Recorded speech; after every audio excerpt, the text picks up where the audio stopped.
Bonjour et bienvenue à ce premier talk de l'année 2017 avec un invité de marque, puisque M. Christian Eckert, ministre, nous a accepté de répondre à nos questions sur un sujet sensible, le prélèvement à la source. Donc merci Monsieur le ministre de votre présence. Bonjour. Et donc vous êtes accompagné de Marina Fage, qui est chef de projet prélèvement à la source à la DGFiP, pour accompagner et préciser certaines questions que vous êtes nombreux à poser sur le talk. Alors on va démarrer tout de suite par un certain nombre de questions de cadre général. On a de nombreuses entreprises clientes qui s'interrogent sur le maintien de la réforme en cas de changement de majorité. Ça ne vous aura pas échappé qu'il y a des élections bientôt. Est-ce que vous pouvez nous confirmer que la réforme ira jusqu'à son terme ?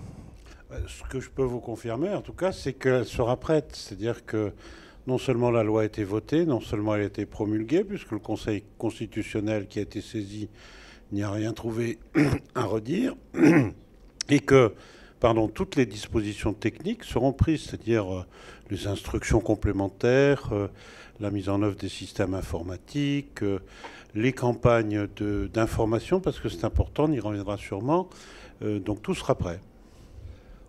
On nous parle aussi de difficultés en matière de DSN, parce qu'évidemment, la DSN est indispensable à la mise en œuvre du prélèvement à la source.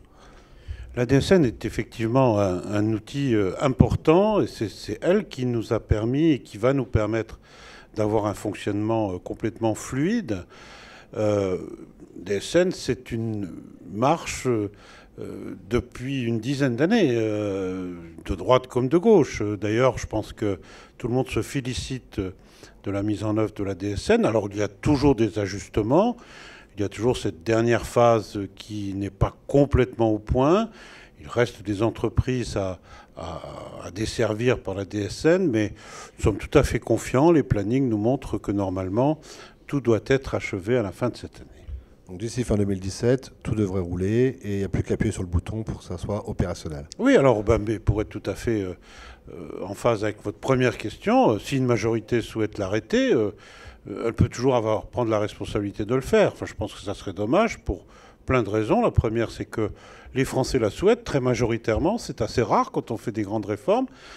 Deuxièmement, c'est que ça a nécessité beaucoup de travail de nos équipes, Marina le sait, de nos informaticiens, et tout ça serait stoppé en plein vol. C'est un peu curieux, mais enfin, la démocratie est souveraine. Certains proposent de conserver le principe de l'annuité, enfin de la synchronicité de l'impôt, mais sans mettre en place la partie prélèvement à la source. Vous croyez que c'est une bonne idée ou... Oui, ça me paraît très complexe et ça me paraît pas contemporain, parce qu'aujourd'hui, qui a la connaissance véritablement de l'impôt du revenu qui est versé? C'est celui qui verse le revenu.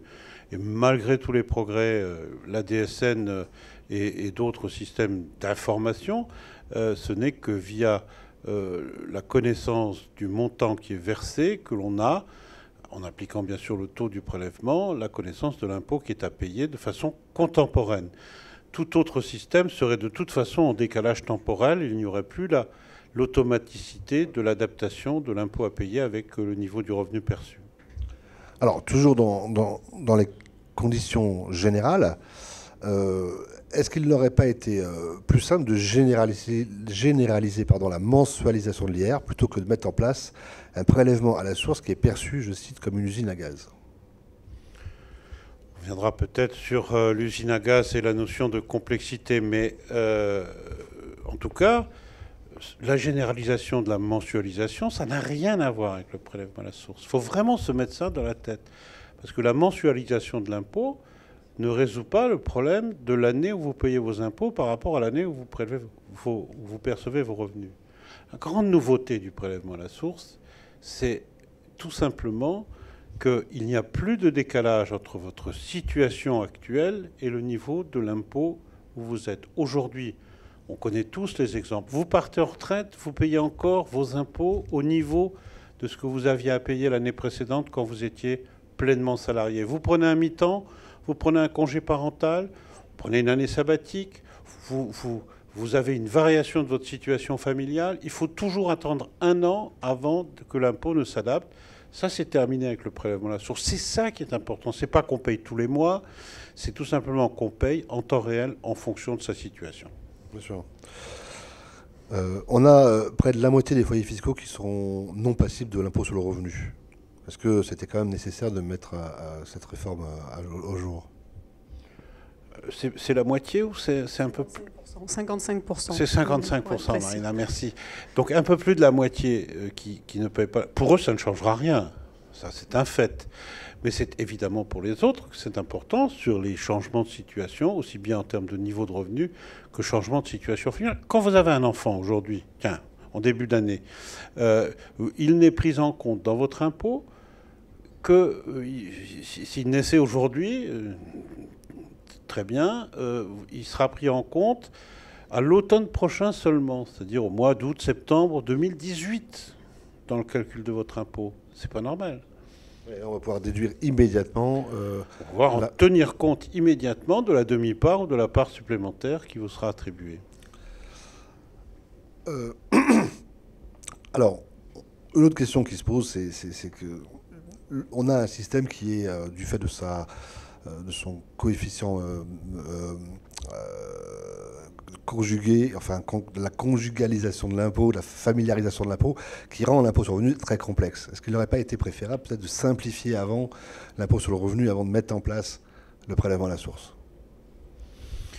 Quand je vois les cris d'orfraie sur la réforme du mode de prélèvement, c'est-à-dire le prélèvement à la source, je me dis, qu'est-ce que ça serait si on voulait modifier en profondeur la méthode de calcul de l'impôt?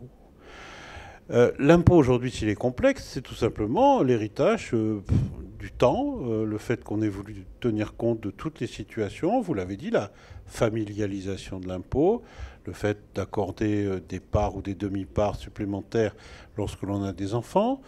Tout le monde trouve ça très juste finalement quand on en profite. Et puis, quand il n'est pas concerné, il trouve ça trop compliqué. Donc aujourd'hui, c'est le fruit de l'histoire, de notre histoire fiscale. Le prélèvement à la source n'y changera rien. Soyons clairs, il n'est pas question de remettre en cause la conjugalisation de l'impôt, sa progressivité, hein, qui rend qui produit le fait que plus de la moitié des foyers fiscaux ne sont pas imposables. Alors, les autres, évidemment, trouvent que c'est toujours de trop. Mais donc, ces grands principes qui sont le fondement de nos principes de l'impôt sur le revenu ne sont pas mis en cause par le prélèvement. C'est juste une variation du mode de recouvrement. C'est assez technique, je crois qu'on va y venir. Mais c'est aussi, je le redis, l'avantage majeur que si votre revenu diminue de moitié tout d'un coup, encore une fois, ça peut être un choix, mais ça peut être aussi une conséquence d'un avatar professionnel. Mais si votre revenu diminue de moitié subitement, immédiatement, votre impôt prélevé diminuera de moitié.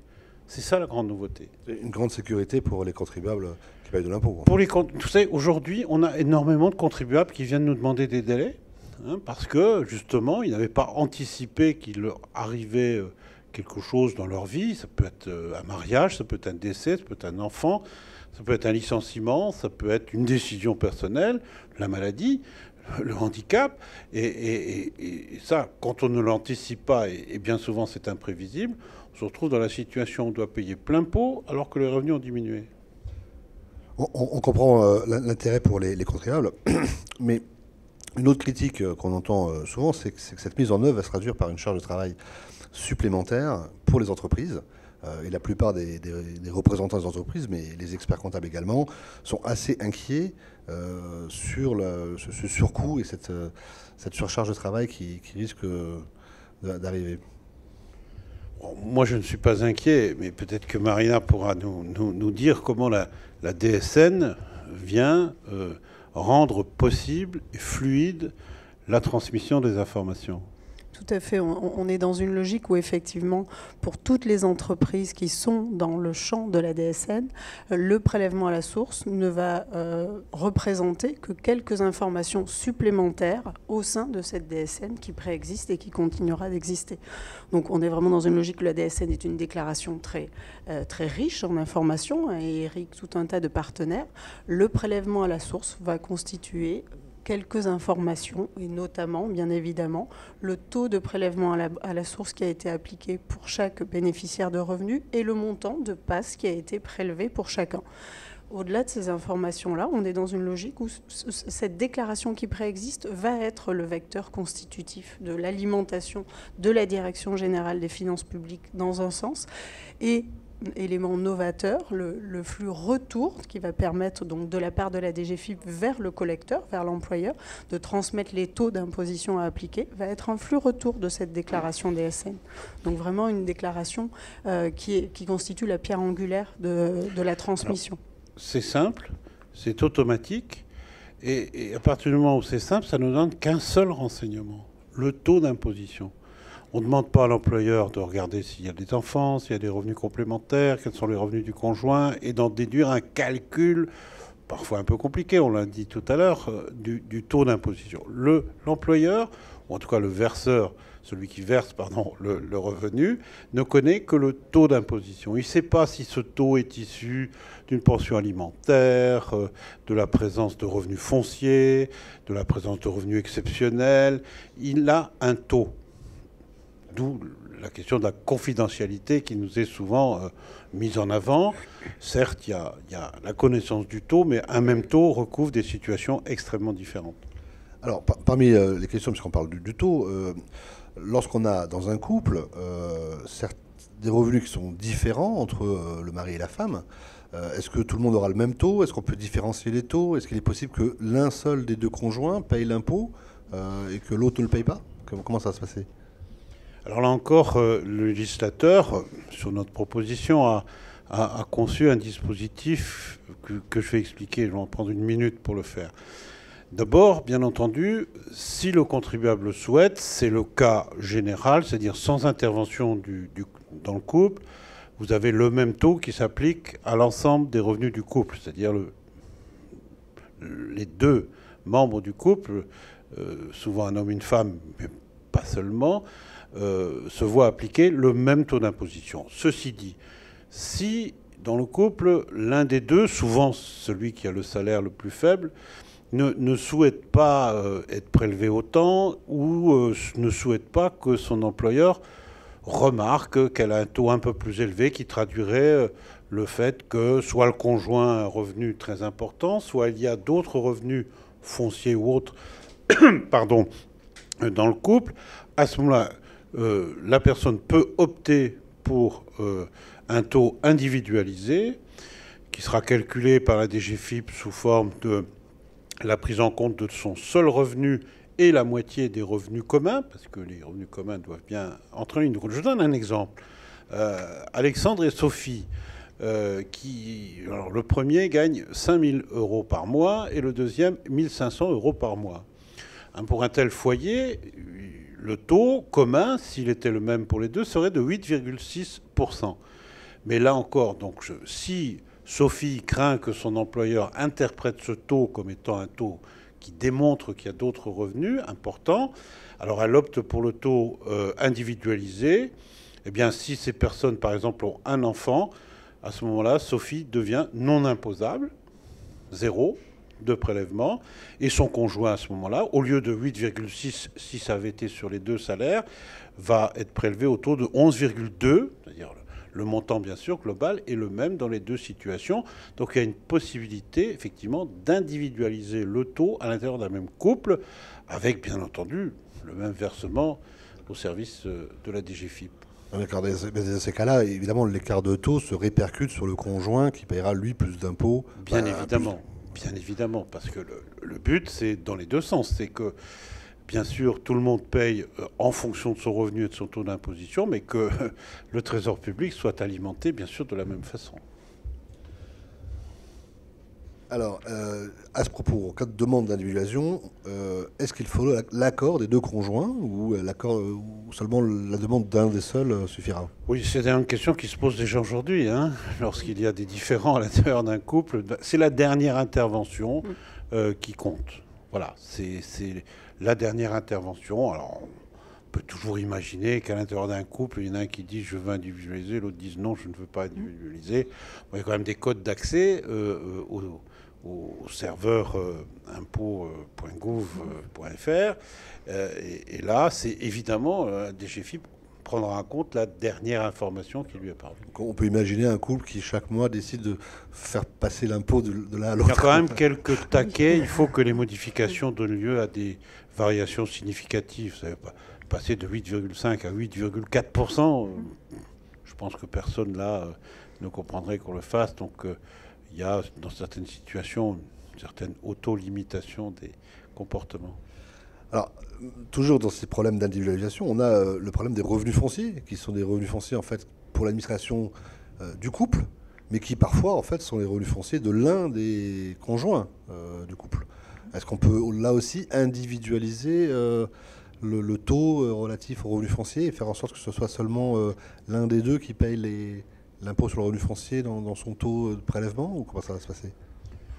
Bon, Marina va compléter, mais il est bien évident que la notion de foyer fiscal reste valable. C'est-à-dire, même si c'est un bien propre, je crois que c'est ce à quoi vous faisiez allusion, les revenus rentrent dans le revenu du foyer fiscal. Alors ensuite, s'il y a des salaires et des revenus fonciers, Marina, comment est payé le prélèvement à la source sur les revenus fonciers ? Disons que les deux modalités vont coexister. Effectivement, sur les salaires en tant que tel, l'employeur qui verse ces salaires va opérer un prélèvement à la source. Et donc sur les revenus fonciers, on est dans une logique où il n'y a pas de tiers verseur de revenus. Donc là, le dispositif fait que l'acompte va être prélevé directement par la DGFiP sur le compte bancaire déclaré par l'usager. Dans le cas d'un couple, tel que vous l'évoquez, on est effectivement dans une logique où les revenus fonciers sont attachés au couple parce qu'un foyer fiscal imposé. Bien évidemment, dans ce contexte-là, le contribuable, enfin la personne qui est propriétaire en propre de ce bien-là au sein du couple, pourra indiquer tel ou tel compte bancaire qui est un compte propre dans cette situation pour en quelque sorte individualiser, on va dire, le prélèvement des acomptes qui concerneront ces revenus fonciers en tant que tels. Mais de toute façon, ces revenus fonciers étant des revenus du couple, ces acomptes prélevés viendront participer et viendront diminuer l'imposition globale du foyer en tant que tel. D'accord, donc on peut se retrouver avec à la fois un prélèvement à la source sur son bulletin de paye, mais également des acomptes sur son compte en banque. Tout à fait. Les deux dispositifs viendront se Pas cumuler. on peut, on se trouvera sur le double paiement, bien entendu, puisque l'employeur ne va pas prélever sur le salaire la part qui correspond à l'impôt sur le revenu foncier. Alors, une question peut-être un peu plus technique. Est-ce qu'on peut moduler la retenue à la source qui serait applicable sur les salaires lorsque l'activité indépendante du conjoint devient déficitaire ? Alors là encore, on est dans une logique qui est une logique de foyer en tant que tel. Donc que ce soit par le biais de deux traitements et salaires concernant les deux membres d'un couple, ou alors le cumul d'une activité salariée d'un côté et indépendante de l'autre, en cas de brusque variation de revenus ou de modification de la situation de famille, telle qu'on l'évoquait tout à l'heure, tous ces changements pourront être pris en compte et pourront donner lieu à modulation du taux d'imposition en tant que tel. Alors, comme monsieur le ministre le disait, c'est sous réserve d'une variation substantielle qui autorise une prise en compte. Bien évidemment, il y a des seuils qui sont déterminés, mais globalement, c'est l'intégralité des revenus et de la situation de famille qui est prise en compte dans le cadre d'une modulation. Et j'ajoute que tout ça se fait en ligne de façon plutôt simple. Pour ne rien vous cacher, je fais une confidence, on est en train de tester les écrans d'accueil, les dispositifs. On ne l'a même pas seulement testé auprès des ministres, on l'a testé auprès des usagers, c'est-à-dire qu'on a fait venir un panel d'usagers pour leur montrer les choses. Ils nous ont d'ailleurs dit ça c'est pas clair, ça va pas. Les ministres les ont vus aussi. On a aussi demandé un certain nombre de changements. Donc tout ça pourra se faire en ligne de façon, alors je fais toujours rire quand je dis ça, de façon le plus conviviale possible, si tant est que ça puisse être convivial de faire une déclaration d'impôt. En fait, là, vous me confirmez que ce sont ni les employeurs ni les experts comptables qui vont être l'interlocuteur des contribuables. Mais absolument pas, vous avez raison de le rappeler. C'est toujours la Direction générale des finances publiques qui est le pivot. Le contribuable s'adresse à la DGFiP. La DGFiP ne fait qu'une chose vis-à-vis de l'employeur, elle transmet le taux. Via la DSN, bien sûr. Et si le taux change, écoutez, l'employeur le sait de façon fluide, automatique. encore une réponse à la notion de complexité, charge pour les employeurs que vous évoquiez tout à l'heure. Je crois que c'est véritablement surfait. Alors, si j'embauche quelqu'un qui n'a jamais travaillé, c'est souhaitable. Ça peut arriver. La DSN va me renvoyer un point d'interrogation. Qu'est-ce qui va se passer? Alors, bien sûr, les premières embauches, le salarié n'est pas connu d'abord comme étant votre salarié. S'il n'a jamais travaillé, bien souvent, il n'a pas d'historique et de taux historique. Alors, pour ça, on lui applique bien évidemment ce qu'on appelle le taux neutre, c'est-à-dire le taux d'un contribuable célibataire sans enfant dans les premiers mois, et éventuellement, là encore, en fonction de sa situation, son niveau de revenu, si ça se passe en début d'année, en fin d'année, il peut demander une modulation, puisqu'il peut lui-même faire un calcul, et si la variation est importante, il peut le faire appliquer avec un délai très rapide, 1 ou 2 mois maximum. Oui, parce qu'effectivement, si j'applique le taux neutre et que j'ai été embauché pour la première fois au mois de septembre ou d'octobre, je n'aurai peut-être pas d'impôt à payer sur l'année. Tout à fait, c'est pour ça qu'il y a cette disposition d'une modulation possible en fonction de ce que le contribuable estime. Ce qui est d'ailleurs possible aujourd'hui. Hein. Aujourd'hui, vous le faites au moment de votre déclaration d'impôt. Vous faites votre déclaration avec la télédéclaration. Vous avez généralement une simulation qui vous permet d'adapter vos mensualités quand elles ont... Enfin, les gens le font généralement quand c'est à la baisse, bien sûr. Ils le font rarement à la hausse. Ils peuvent le faire. Et quand ils le font, ça s'applique immédiatement en fonction de l'estimation de l'impôt qu'ils ont. Là, c'est pareil, un contribuable... Au travers de cette disposition, il y a aussi un peu plus d'interactivité entre le contribuable et l'administration fiscale. Alors bien sûr, ça peut paraître parfois compliqué. Vous avez rappelé que 55% des foyers fiscaux ne payent pas d'impôts, donc ne seront pas concernés. Et parmi ceux qui restent, 90% ont des situations simples, avec des revenus salariés et rien que ça, la plupart du temps. Et donc, c'est vrai que nous focalisons beaucoup sur les situations complexes, mais 95% des situations sont des situations simples. Mais la loi doit traiter tout le monde de la même façon. Alors, on va prendre quelques questions avant de parler de la détransition qui interpelle beaucoup de personnes, toujours sur ces histoires de taux, et notamment aussi de crédit d'impôt. Alors, j'ai une question de Jonathan qui me dit comment les crédits d'impôt seront imputés sur l'imposition à la source. Tout le monde parle de 2016, année blanche, mais une régularisation sur la base des revenus sera faite en 2018 pour l'interrogation. Alors, comment les crédits d'impôt seront imputés? Il faut d'abord... Je vais anticiper un peu sur l'année de transition. Il faut d'abord avoir conscience que les impôts sur les revenus de l'année 2017, les revenus salariés, les revenus réguliers, y compris les revenus fonciers, mais enfin, des situations, sauf à l'exception des revenus qualifiés de ponctuels ou d'exceptionnels, tous les impôts sur les revenus de 2017 seront annulés. Ça ne veut pas dire qu'on ne payera pas d'impôts. On payera en 2017 sur la base des calculs des revenus de 2016 et on payera en 2018 sur les revenus de 2018. Mais les revenus de 2017 ne donneront jamais lieu à paiement de l'impôt quand ce sont des revenus réguliers. Pour les indépendants aussi d'ailleurs. Alors les crédits d'impôt, comme on annule l'impôt de 2017, on s'est dit est-ce qu'on ne devrait pas annuler aussi les crédits d'impôt et les réductions d'impôt? On a décidé que non. C'est-à-dire que les crédits d'impôt, les réductions d'impôt acquis en 2017 seront maintenus. Quand seront-ils, entre guillemets, payés? Comme d'habitude, l'année suivante. On l'a fait pour ne pas avoir à encaisser le choc d'une année double du point de vue du budget de l'État. Vous n'avez pas échappé que le budget de la nation continue à rester en déficit un peu trop important. Et donc, on a décidé qu'il serait toujours payé comme maintenant, avec une année de décalage. Alors, ça leur pourrait poser quelques problèmes de trésorerie dans certains cas assez particuliers. Donc, nous avons aussi décidé plusieurs choses. C'est-à-dire, premièrement, celles et ceux sous conditions de revenus qui ne payaient pas d'impôt l'année de 2000, pendant 2 années consécutives, ne seraient pas soumis au prélèvement à la source, même si c'est parce qu'ils ont bénéficié de crédit d'impôt, de réduction d'impôt.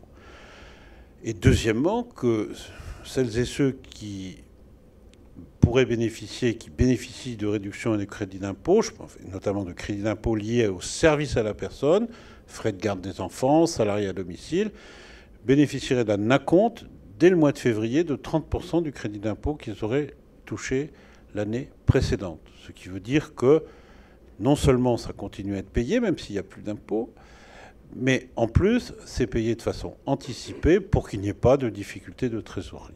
Parce que pour qu'on comprenne bien, effectivement, aujourd'hui, les acomptes sont versés avec un décalage d'un an, certes, mais sur un montant d'impôt qui tient compte des réductions des crédits d'impôt qui ont été perçus par le contribuable l'année précédente.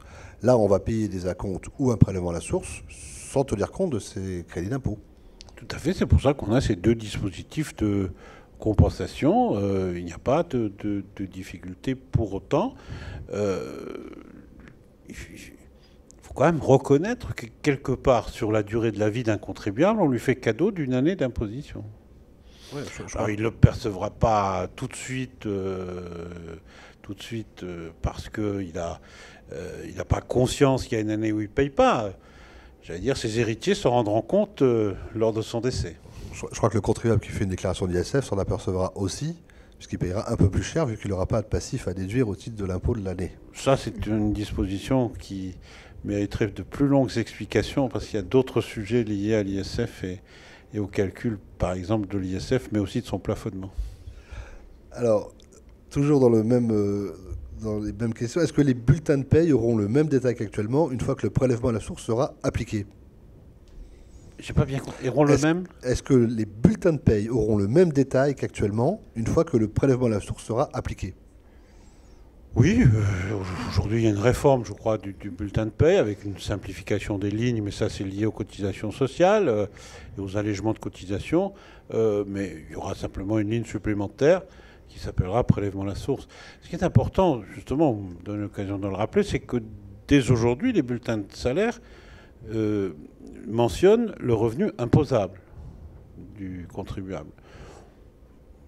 Reconnaissez avec moi que le revenu imposable, à partir du moment où on vous donne un taux via la DSN, une multiplication, c'est comme ça que ça s'appelle, et une soustraction, c'est quand même, je crois, à la portée de tous les experts comptables et même des chefs d'entreprise.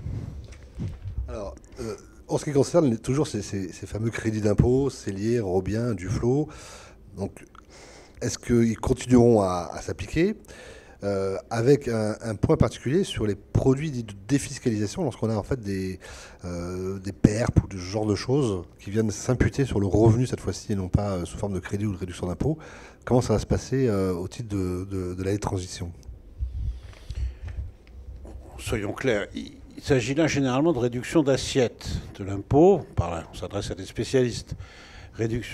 Parfois, les contribuables ne voient pas très bien la différence entre un crédit d'impôt et une réduction d'assiette de l'impôt. Mais là, les experts comptables et tous ceux qui sont au fait de ces choses-là voient la différence. Mais, je l'ai dit tout à l'heure, à partir du moment où on fait disparaître l'assiette de l'impôt sur le revenu sur l'exercice 2017, il est bien évident qu'on ne va pas encore réduire une assiette qu'on a déjà annulée. Pas évident. Il n'y aura pas d'impôt à payer sur les revenus 2017. Alors,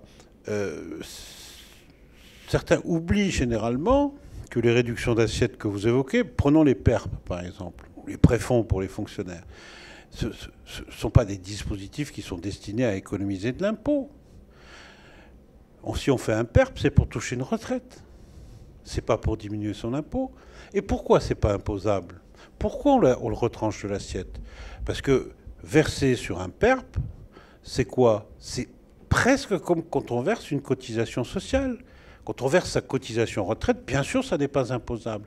Alors quand on verse sur un PERP qui est destiné à acquérir des droits à la retraite, ça n'est pas imposable non plus.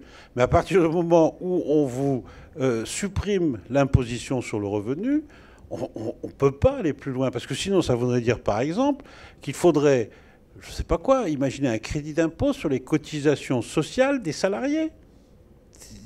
C'est pas pensable. Ça n'aurait pas été constitutionnel en termes d'égalité des contribuables. Voilà pourquoi ce dispositif... Alors, certains disent, mais c'est un manque à gagner. Non, ce n'est pas un manque à gagner. Le gain, il est dans la mesure où l'impôt est complètement annulé. On ne va pas, en plus, réduire une assiette qu'on a déjà annulée.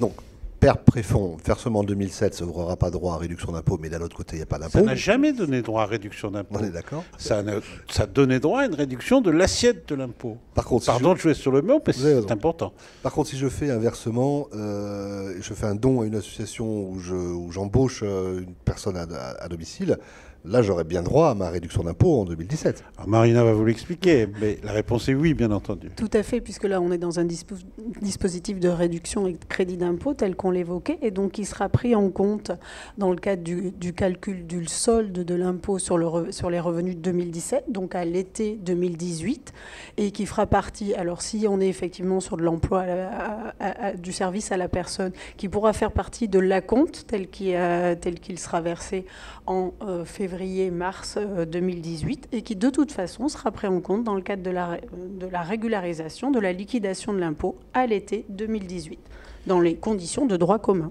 Je voudrais rajouter que concernant les associations, nous les avons rencontrées, toutes les associations caritatives bien connues, elles ont souhaité que le dispositif soit maintenu de cette façon, c'est-à-dire toujours avec l'année de décalage. Pourquoi? Je vous le dis très franchement, parce que le contribuable qui voit sur son avis d'imposition sa réduction d'impôt, ça l'incite quelque part à renouveler son geste. Et elles nous ont toutes dit, surtout ne les incluez pas dans les prélèvements mensuels, enfin dans le prélèvement à la source, gardez-les de façon identifiable pour le donateur, parce que c'est ça qui en général les conduit à être plus fidèles dans leurs dons. Et c'est une des raisons, mais la principale raison, elle est constitutionnelle aussi. Donc, tout ça m'amène à préciser un point, c'est-à-dire qu'on continuera à faire une déclaration d'impôt chaque année, même si on est prélevé à la source. Et pour garder le caractère familialisé, progressif de l'impôt sur le revenu, c'est évident, et vous avez raison de le dire. Souvent une confusion chez les contribuables. Je fais un peu le tour de France en ce moment du prélèvement à la source. Je vais dans les services, je rencontre beaucoup de monde. Et les agents de la DGFiP me disent, mais les gens viennent nous voir, on dit, mais alors on ne fera plus de déclaration d'impôt. Si, bien entendu, il faudra continuer à faire une déclaration d'impôt pour qu'on puisse avoir une vision globale sur le foyer fiscal. Dans tous les pays du monde où le prélèvement à la source est donc quasiment, en tout cas là où l'impôt est familialisé, tout le monde fait des déclarations d'impôt pour une liquidation globale et annuelle de l'impôt. Et alors, est-ce que vous n'avez pas peur que les contribuables ayant été prélevés à la source ne fassent plus leur déclaration d'impôt? La peur ne supprime pas le danger, mais non, bien entendu, parce que les contribuables continueront à avoir besoin d'un avis d'imposition, par exemple, pour beaucoup d'entre eux. Et je crois que là encore, j'en reviens au rapport du contribuable avec l'administration fiscale. Certains nous avaient dit, oui, mais s'il y a un prélèvement à la source, il n'y aura plus le lien entre le contribuable et l'impôt, qui est quand même le ciment, le socle social de l'État républicain. Je crois qu'avoir cette conscience qu'il y a un impôt, il est calculé, prélevé de telle ou telle façon, mais avoir au moins annuellement un rendez-vous, et plus qu'annuellement, on a vu le lien possible, les modulations possibles tout au fil de l'eau, c'est quelque chose d'important. Donc aujourd'hui, on fera sa déclaration d'impôt, et celle-ci, en général, permettra de récupérer ses crédits et ses réductions d'impôt. Donc en fait, oui, ou parfois de compléter les paiements, parce que là aussi, il peut y avoir d'autres revenus qui ont évolué au sein du couple, ou des changements familiaux. Un départ de quelqu'un dans le couple, un enfant qui il devient autonome. Enfin, tout ça peut donner lieu aussi à des régularisations à la hausse. Hein. Alors, est-ce qu'il me reste des questions sur le sujet? Alors, on me dit, si l'employeur ne nous transmet pas les informations sur le taux de prélèvement de ses salariés, que faire? Je crois que la personne n'a pas compris la manière dont fonctionnait le prélèvement à la source. Allez-y, Marina. Alors, effectivement, on est dans une logique où les taux vont être mis à disposition de l'employeur. Alors, lorsque c'est l'expert comptable, puisque je pense que la question a été posée sous cet angle-là, qui fait pour le compte de l'employeur, et donc notamment qui dépose la déclaration DSN pour le compte de l'employeur, de l'entreprise en tant que telle, mais l'expert comptable va aller très pratiquement se connecter sur le portail internet netentreprise.fr, tel qu'il le fait aujourd'hui pour déposer la déclaration DSN. Cette déclaration DSN comportera les éléments relatifs au prélèvement à la source, et c'est via ce portail Net Entreprise que l'expert comptable pour le compte de l'entreprise pourra récupérer les taux à appliquer aux employés de l'entreprise concernée. Donc, par accès tout simplement ce qu'on appelle au tableau de bord, donc, qui est sur le site Net Entreprise, il y aura un compte-rendu métier émis par la DGFiP qui comportera, si l'entreprise a 10 salariés, les taux à appliquer pour ces 10 salariés. Vous évoquiez tout à l'heure le cas d'une nouvelle embauche. Pour un employé donné, on ne dispose pas d'un taux parce que l'employé n'existait pas avant le mois courant. Pas de question à se poser, c'est le taux par défaut, donc la grille telle qu'elle définie par la loi de finances, qui est calculée sur la base d'une situation d'un célibataire pour une part, qui trouvera à s'appliquer. Il n'y a vraiment pas de question à se poser. Soit la DGFiP a transmis un taux, dans ce cas-là, on applique ce taux individuel, soit on n'en dispose pas, et c'est la grille de taux par défaut qui trouve à s'appliquer. Ça marchera aussi par télétransmission, j'imagine. Exactement, on est dans une logique de télétransmission, de flux aller et retour. La déclaration DSN qui véhicule les informations relatives au pass, donc mensuellement, selon le calendrier de dépôt de la DSN tel qu'il existe déjà, et élément novateur, un retour de flux donc de la DGFiP vers l'employeur pour mettre à disposition des taux pour le calcul de la liquidation de la paye du mois suivant. Et on est dans cette logique de transmission mensuelle, aller et retour. D'accord. Alors, dernière question, avant de parler toujours de cette année de transition. Prélèvement à la source ou à compte, une question qui intéresse beaucoup mes confrères, quelles sont les modalités pour les gérants majoritaires, c'est les rémunérations article 62, qui sont déclarées en travailleurs non salariés. Est-ce qu'on sera sur des acomptes ou est-ce qu'on sera en prélèvement? Alors voilà, LH me précise, sachant que la rémunération n'est pas linéaire et maîtrisable par le tiers déclarant. Alors ça c'est une question... Je le dis comme ça, ça n'a rien bien entendu de méprisant, au contraire, on sait que ça concerne des centaines de milliers de personnes. Je l'appelle un peu les moutons en 5 pattes. Hein. Pourquoi? Parce que c'est vrai que ce type de gérant majoritaire fonctionne avec le compte de l'entreprise, où il peut se prendre des salaires de façon effectivement variable, peut aussi jouer... Et là encore, prenez pas mal cette expression avec les comptes courants d'associés, c'est-à-dire les alimenter ou retirer de l'argent sur des comptes courants d'associés. Tout ça est tout à fait légal et normal. Et je sais que c'est utilisé.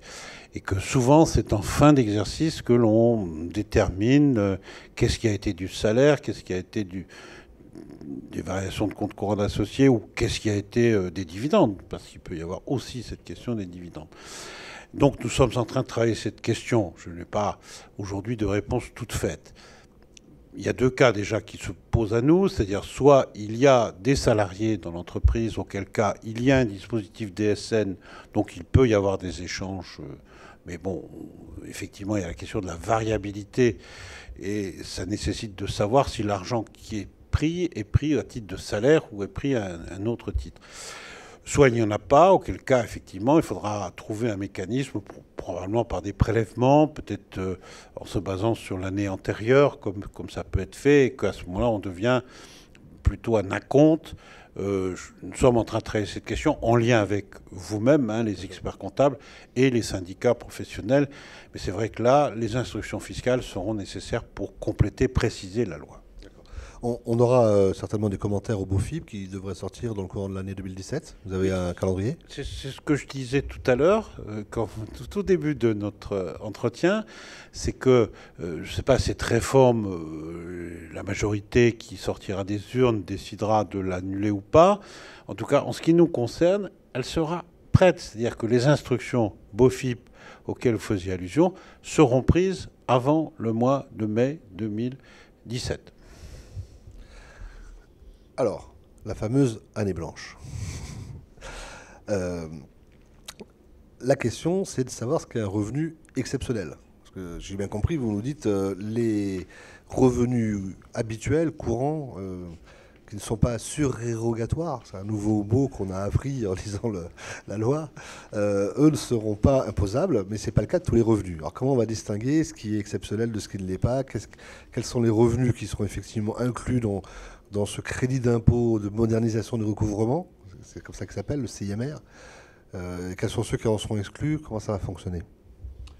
Alors, la loi, souvent la demande des parlementaires d'ailleurs, a souhaité préciser la liste des revenus exceptionnels. Alors, je ne vais pas avoir le temps peut-être de vous en donner la lecture complète. Bien sûr, tout ça se trouve en ligne et se trouvera en ligne sur les sites d'information, soit pour les contribuables, soit pour les professionnels de l'expertise comptable.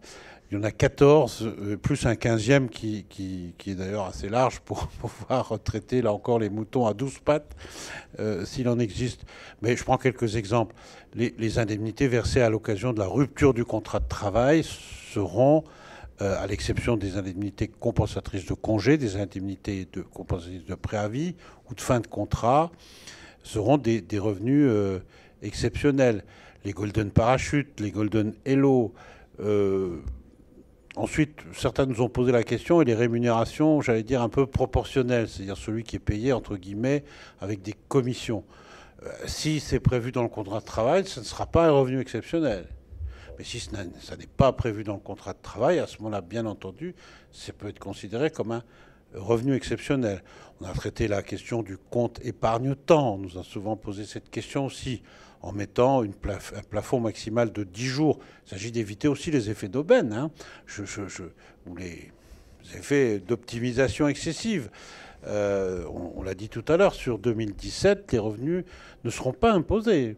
Les revenus. Alors si c'est quelqu'un qui a un énorme contrat épargne-temps, il pourrait décider de tout prendre en 2017 sous forme de monétisation, et à ce moment-là, il ne serait pas imposé. Donc on a mis un plafond de 10 ans. Voilà, on a même prévu le cas des indemnités liées au transfert des sportifs professionnels, les pauvres. Et donc, vous aurez cette liste parfaitement claire, et que le législateur a d'ailleurs souhaité préciser, fait assez exceptionnelle. D'ailleurs, je pense que c'est une remarque générale. On a précisé dans la loi probablement plus que d'habitude les questions liées au calcul et au recouvrement de l'impôt. Comme ça, il n'y a pas d'ambiguïté. Mais alors, en tant que salarié, sauf à être lié aux dirigeants, aux chefs d'entreprise, où là, je crois que je suis dans un cas un peu à part, si je démarre un travail en 2017, pour la première fois, je ne paierai pas d'impôt sur ces revenus de 2017. C'est-à-dire que ce n'est pas par référence aux années précédentes. Bien sûr. Que, voilà. Vous ne payerez pas d'impôt en 2017 si vous démarrez une activité en 2017, sauf que, je rappelle que la loi a prévu un dispositif anti-abus, c'est-à-dire regarde les moyennes sur 2 ans ou sur 3 ans. Sur 3 ans, à partir des 2 années précédentes, voire même de l'année suivante. De façon... Si je suis salarié ? Pardon ? Non, pas si vous êtes salarié, mais si vous êtes indépendant. Oui, pardon, je pensais bien entendu aux travailleurs indépendants. Et donc, en tant que salarié, la question qui va se poser, c'est est-ce que la prime que je vais toucher est une prime habituelle ou pas ? C'est ça. Et alors là, on est vraiment dans cette logique-là. Ouais. Effectivement, on ne regardera que 2017 et uniquement 2017. Et donc, la ligne directrice, hein, mais encore une fois, la loi est largement prolixe en la matière, et bien évidemment, la doctrine administrative derrière viendra préciser tout ça. Toutes les rémunérations qui sont prévues au contrat de travail, en gros, dans l'esprit, ne seront pas assimilées à des revenus exceptionnels. Et inversement, tout ce qui n'est pas prévu dans le contrat de travail est regardable comme un revenu exceptionnel en tant que tel. Mais la logique, c'est celle que vous évoquez. Tout revenu non exceptionnel sera pris en compte dans le cadre du CIMR, de l'annulation de l'impôt qui interviendra à l'été 2018, pour éviter le double prélèvement en 2018. Alors, est-ce que, si j'ai un doute, j'ai un moyen d'interroger l'administration fiscale pour demander des précisions ? Oui. Très bonne question, encore une fois, parce que tout doit passer par des campagnes d'information, par des échanges, bien sûr avec les professionnels que vous êtes et leur représentation au niveau national, je viens même dire à tous les niveaux, mais nous mettrons en place, et nous mettons en place, c'est l'objet de tous les travaux préparatoires auxquels je faisais allusion tout à l'heure, des centres d'appel, des sites dédiés, de la documentation spécifique, des campagnes d'information tout à fait spécifiques. L'information sera un facteur clé de la réussite de la mise en œuvre de la réforme. Et ça, nous en avons conscience. Nous avons également prévu quelques effectifs. Je dis quelques parce que, bien sûr, nos syndicats à Bercy trouvent toujours que ce n'est pas assez. Mais nous avons, je vais le dire comme ça, moins réduit les effectifs de la DGFiP que d'habitude, parce que nous savons qu'il faudra l'accueil du public, je pense aux contribuables, mais aussi l'accueil des professionnels que vous êtes, des collecteurs du prélèvement à la source. Donc vous aurez bien entendu, de façon informatique ou par des centres d'accueil téléphoniques, des réponses à toutes les questions sur les moutons à 5 pattes. Alors, on va parler des moutons à 5 pattes, des dirigeants. Là, pour le coup, le principe, si j'ai bien compris, c'est qu'on va regarder quelle est la rémunération la plus élevée 2014, 2015, 2016 pour déterminer quel sera le crédit d'impôt 2017. Et alors, on comprend bien qu'effectivement, si je prends plus en 2017 que la plus élevée des années précédentes, je paierai de l'impôt, sauf si en 2018, j'ai une rémunération au moins égale. Voilà, je ne dis pas de bêtises. Mais qu'est-ce qui se passe si j'ai eu malheureusement une mauvaise année en 2017 et que je perçois moins que d'habitude? Une sorte de manque à gagner. En fait, là, ça peut être perçu comme une sorte d'effet un peu pervers. Encore une fois, effectivement, enfin, on ne va pas aller au-delà de l'annulation de l'impôt tel qu'on l'évoquait tout à l'heure en parlant de réduction d'assiette en tant que telle. Donc, on est dans une logique où la prise en compte de ce recul sur 3 ans permet effectivement de lisser et d'avoir une approche plus globale, on va dire, intégrant les aléas que peuvent avoir l'activité en tant que telle. Mais bien évidemment, on est dans une logique où, dans le cadre d'une baisse de revenus en tant que telle, on ne va pas aller au-delà de la simple prise en compte de cette baisse de revenus.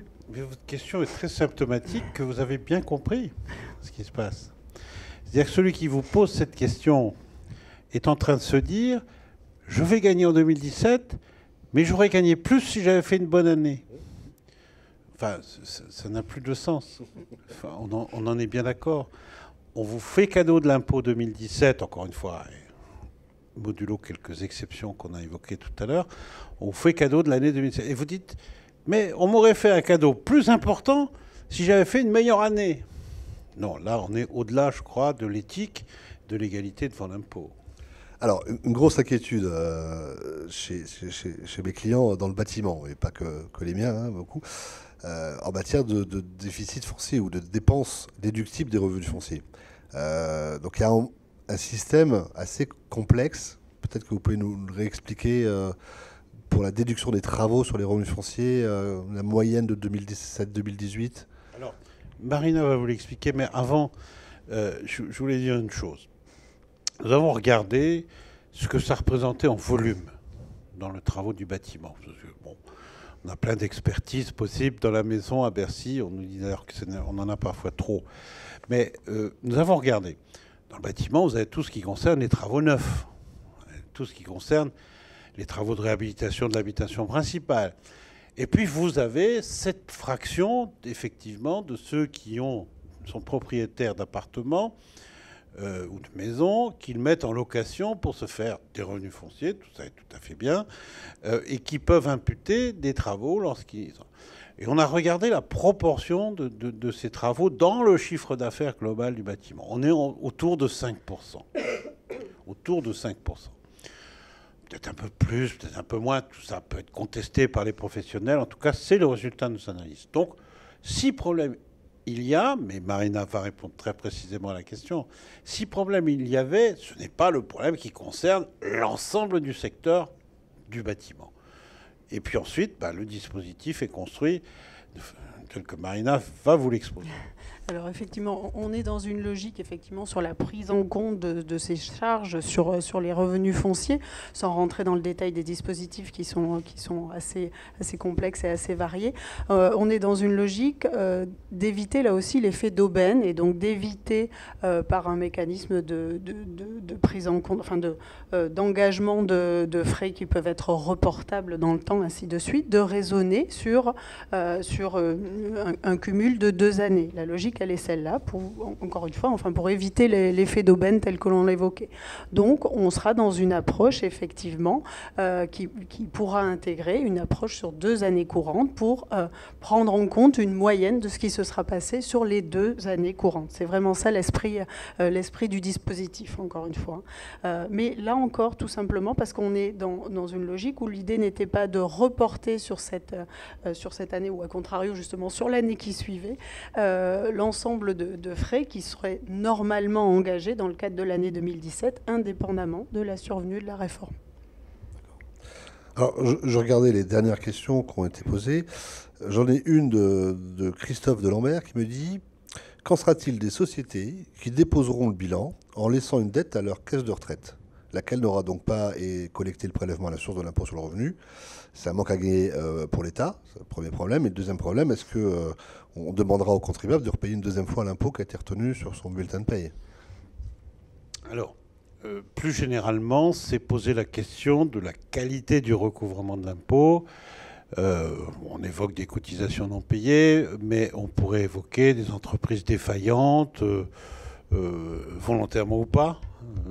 Disons-le, c'est loin d'être la majorité des cas, mais il y a parfois aussi quelques idées malveillantes de la part d'une très grande minorité de dirigeants d'entreprise. Donc, première remarque, on a regardé quel était le taux de recouvrement de l'impôt.